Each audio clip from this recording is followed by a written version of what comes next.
just keep your eye on the sights. Concentrate, and pull the trigger. Alright. There you go. Not a bullseye, but nobody is able to pull that off on their first shot. Keep trying. Got it. 3 more shots and 3 more hits to the target. One of them got half of the bullseye, and the other 2 were pretty accurate. Not perfect, but accurate enough to take down a mutant at this far of range. Axel and I stood at the edge of a field, having been practicing our shooting early in the morning.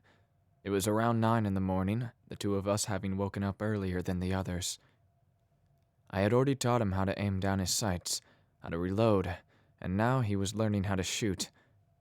I let him use one of the plain handguns we had, since it'd be much harder than using the assault rifle sitting inside. Spencer was sitting on a nearby rock, watching the 2 of us. If we had time, I'd teach him when I was done with Axel. In the meantime, he chose to observe. So what's this thing do? Axel asked, examining a small lever on the side of the handle. That's the safety. It's the thing that keeps the gun from going off by accident. Never take the safety off unless you believe your life is in danger, I told him. Well, shouldn't we have it off any time we're out of the RV? He asked. With the amount of trouble we get in, having our weapons ready at all times seems smart, right? Maybe to some, but not us. The world is a dangerous place, and these guns we carry are to protect us. They aren't just toys to play with or weapons to lord over the people around us. They're tools to keep each other safe, I told him. Alright, Anikan. Can I keep this one, though? Please? Not yet, I said to him. It's only been a few hours, and you have much more to learn. He frowned, but understood, holding the gun back up before aiming it at the target once again. I knelt down beside him, reaching forward to grip the gun alongside his smaller hands. I counted to 3 before he pulled the trigger, firing the gun and tearing through the small red dot at the center of the target. Axel smiled triumphantly, but before I could congratulate him, I was interrupted by a shout across the field.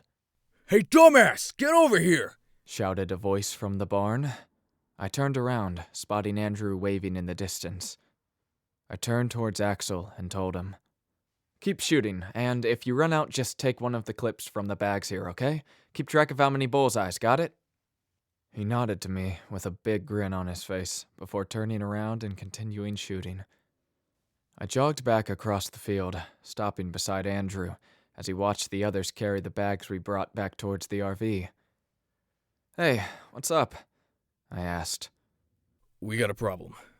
Quinn's kinda gone," Andrew said, crossing his arms. "Gone? What's that supposed to mean?" I asked.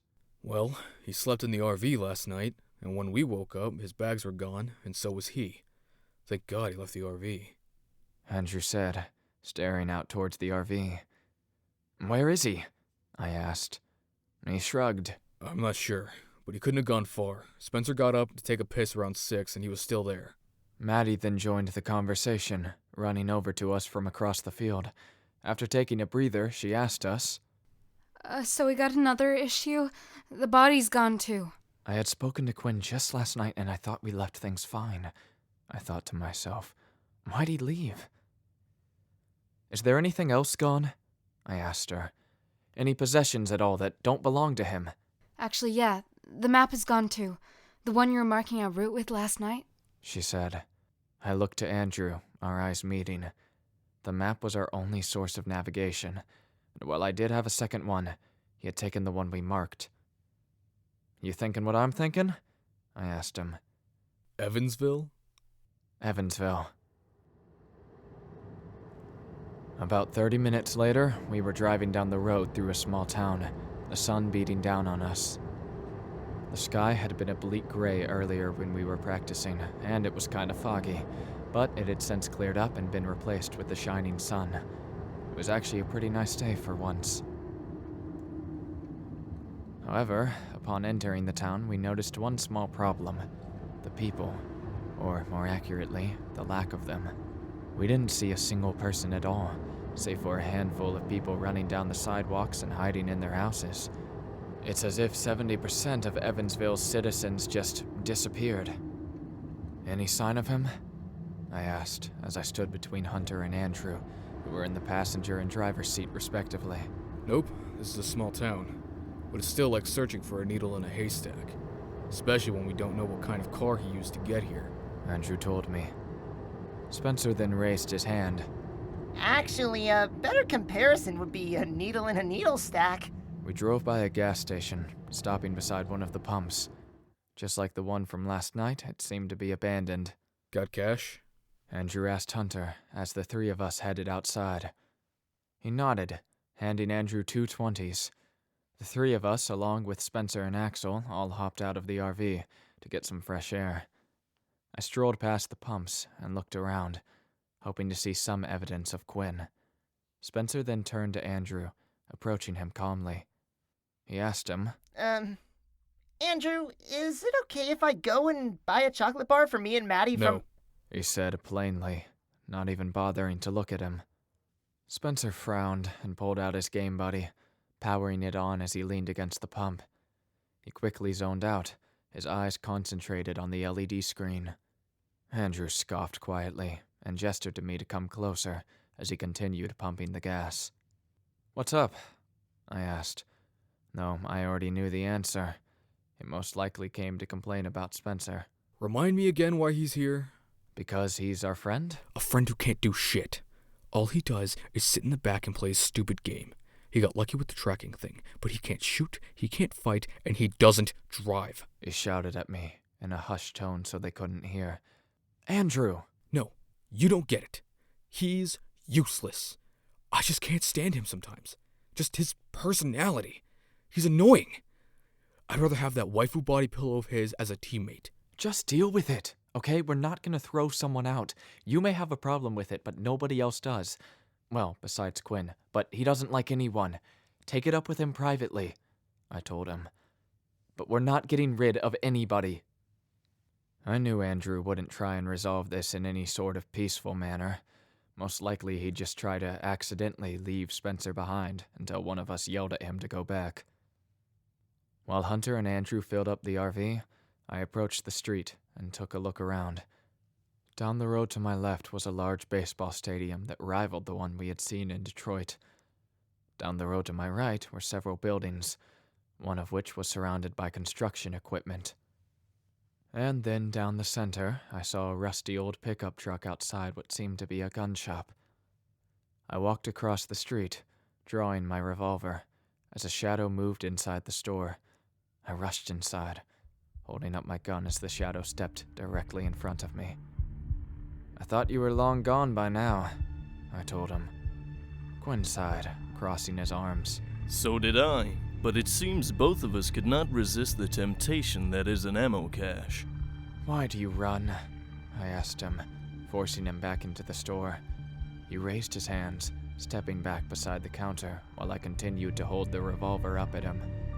I didn't want to hold my friend at gunpoint, but it was the one thing that'd keep him from running. After taking into account everything you said, I began to realize that maybe, indeed, this group is better off without me. Like you said, I'm a coward and I disrespect the memories of our fallen comrades. So I left in the morning, buried my sister's body, and decided to make my way south on my own. He said. I could easily hijack a boat myself and be gone without a single trace of evidence left behind. Quinn, I told you those things to give you a wake-up call, so you could improve upon yourself, not so you could run away from your problems, I told him. Well, it seems much easier, and honestly the lack of bickering between Thing 1 and Thing 2 have made the journey much more pleasant. Quinn commented, glancing at the window at Andrew and Spencer. Even I had to admit the two of them were getting old. Look, Quinn, I'm sorry about yesterday at the gas station, about what I said to you. You're a good person and an amazing medic, and if we're going to survive this journey, we need you. Just, please, think twice before speaking, I said to him, lowering my revolver. Quinn sighed, before picking up the duffel bag sitting on the counter beside him. I do not know if I can. My entire life I have been raised to believe that I am my one and only priority, and then the most logical choice is always the best one. It is only after meeting the rest of you that I have slowly come to realize that maybe the definition of logic does not translate to best. I watched as tears began to form in the corner of his eyes. What Isabella did, I never would have done. She prioritized someone else over herself. And if the tables were turned, I do not know if I would have done the same for her. She did what she did because she's human, and so are you. In my opinion, I don't think you would have hesitated. She loved you, Quinn, and she gave her life so you could keep living yours, I told him. He balled his fist. I only wish I could have said goodbye. You'll see each other again someday, I told Quinn. Quinn sniffled and wiped his eyes. The concept of heaven and hell are propaganda, spread by pastors in the pursuit of cultism. I chuckled, and Quinn picked up the bag of guns beside him. Anikan, if you really wish for me to continue on with you, I have one condition. And what is that? I asked. From now on, I call shotgun, He said, with a small smile. I let out a chuckle, Quinn faintly stifling laughter. Sure, man. Long as you start treating us all like equals, I told him. He nodded back. I do not know how successful I will be, but I will try. Feelings first, logic second. I sighed, holding my face in my hands, as I turned around and followed him out of the store. The two of us marched across the street and towards the RV, where Andrew was filling up the pump, while Hunter and Spencer conversed beside him. Hey, Muffin Sacks, found our missing smartass, I told the three. Andrew looked towards Quinn and asked, The hell you go? Well, after taking a quick glance at the map that Anikan was charting our route on, I took notice of a firearms store along the way, and decided to run ahead to acquire the assets left behind before anyone got to it first. Did neither of you find the note I left? Quinn asked, blatantly lying. Nope. Spencer said. Andrew actually thought you abandoned us. Quinn turned to Andrew, who sighed, rubbing the back of his head. Do you blame me for thinking that? A little, he said, before opening the bag, revealing a plethora of firearms. And for that, I will let everyone else take their pick first. He began displaying the bag to the others, and I sighed, turning to look at the building that managed the gas station. Despite it being the middle of the day, the place seemed to be closed, judging by the closed sign and the seemingly locked doors. One of the lights in the back were on, though, and one of the windows was shattered. It was weird. The town around us, not just this street corner, was completely barren. Now that I thought about it, we hadn't seen more than a car or two since we entered the town. I walked around the building, glancing down a small alleyway. There was a man sitting back there, his head drooping down. A homeless man, a plain beanie sitting next to him, with shiny spare change sitting inside. I frowned, reaching into my wallet to take some money out, and stepped into the alley. Quietly, I approached him, kneeling down to put a few dollars into his hat. Usually, I tried to avoid eye contact with others, but something compelled me to look at him when I knelt down. And when I did, I saw the face of a monster. I cursed and jumped back, falling to the ground. The creature raised its head, glaring at me with its bleeding red gaze. I quickly bolted out of the alleyway, reaching for my Colt Python. I prepared to aim, but I didn't get the chance before I was thrown to the ground by another one who rushed me from the side. Anikan! Hunter shouted, realizing the predicament. He rushed forward, firing 2 shots with his handgun, while Andrew fired 1 with his Desert Eagle. Hunter's shots both pierced the head of the second mutant, while Andrew's tore through the skull of the first one. I pushed them both away and turned my head to see the windows of the gas station shatter, a small group of them stumbling out. One of them appeared on the roof as well, letting out a screech before pouncing down upon us. Everyone, get back inside! Hunter shouted, blasting the pouncing mutant with a shotgun. I ran towards the RV, Hunter at my side, but was met with several more mutants who had come from across the street. I swore under my breath and quickly realized we were cut off and glanced towards Andrew and Spencer, who were cornered as well. Quinn pulled out his pistol to shoot one, but a mutant shoved him against the RV, and the duffel bag from before dropped to the floor. Ryan rushed outside and grabbed his hand, pulling him into the RV and slamming the door shut as they began to surround the hunk of junk.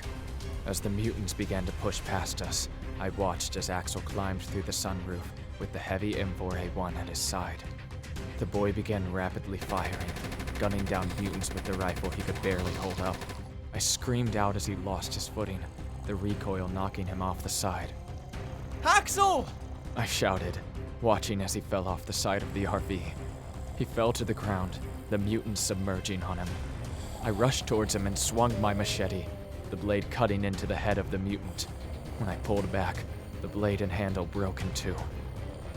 I cursed beneath my breath before helping Axel up, pushing a mutant aside. Guys, over here! Hunter shouted, rushing towards the gate. He ran over the alley, shoving a mutant out of the way. We all rushed in and Hunter pulled the gate closed, locking it together with a zip tie he had in his pocket.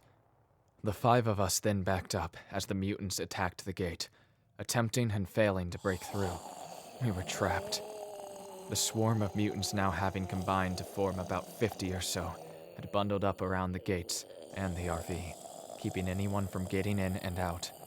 In all honesty, when you guys told me you got chased out of a school by a swarm of fanged mutants, I thought Hunter just slipped you some drugs again. I told them as I stared at the mutants.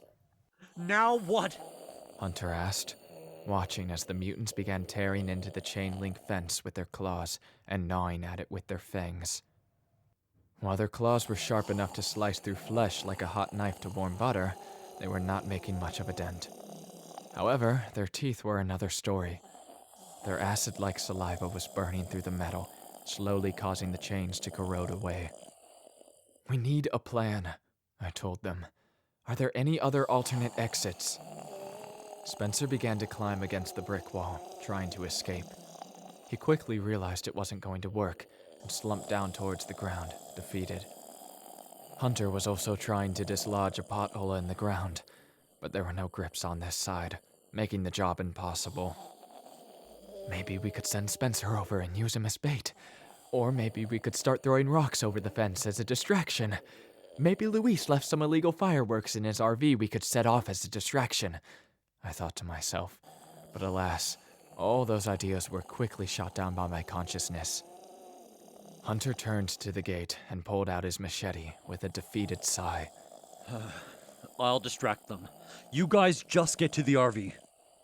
Andrew and Spencer stood up and grabbed his arm, stopping him from breaking the zip tie.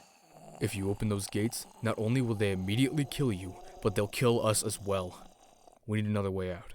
Andrew said. I turned around, eyeing the pothole from before. Somehow, it had opened up. Before I could turn to question Hunter how he had done it, I felt something sharp and cold press against my neck lightly. "Don't move," a female voice whispered. Andrew and Hunter both turned around, drawing their weapons while Spencer ducked down beside them. Axel stood between them both, his pistol drawn on my captor. I could not see who the woman was behind me, but they sounded young and feminine. Hey! Drop the sword! Andrew shouted. "Then drop the gun, asshole! I'm not the one shooting up the streets like a terrorist." Terrorist? Spencer questioned. Hunter lowered his weapon. Look, we're not terrorists. Let him go and we'll explain. And the woman let me go begrudgingly, pushing me away before backing up. I turned to see a young girl, about half a foot shorter than me, with blonde hair that just barely pushed past her shoulders, sparkling blue eyes, and pale skin. She was wearing a black hoodie and blue jeans, along with a pair of long black boots and a choker. A tattered mask covered the lower half of her face. The stunning part was the katana in her hand, the blade silver, and the hilt a plain black and white design. "Who are you?" I asked, moving my hand to my Colt python. She glared at us, threateningly. My name is Octavia, and if you don't start explaining what the hell y'all are doing here, you won't be here for much longer.